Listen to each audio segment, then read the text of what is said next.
Pikiting-pikiting konti, ah. Tingnan mo natin dyan. Naman dyan. Straight body. Straight body. Para hindi kuba.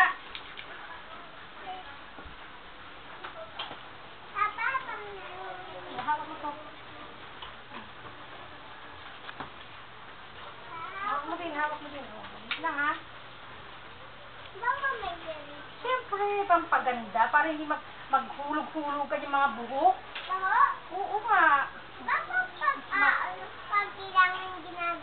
Para malalong maganda ang hold ng hair. O, straight body pala, anak. Straight body. Tingin sa salamin, ang maganda. Yan. O, smile mo na maganda. Yung parang wacky.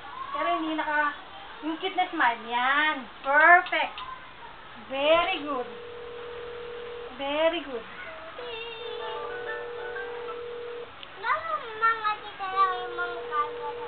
Siyempre. Kasi makakalbo kaya pag nasobrahan. Okay.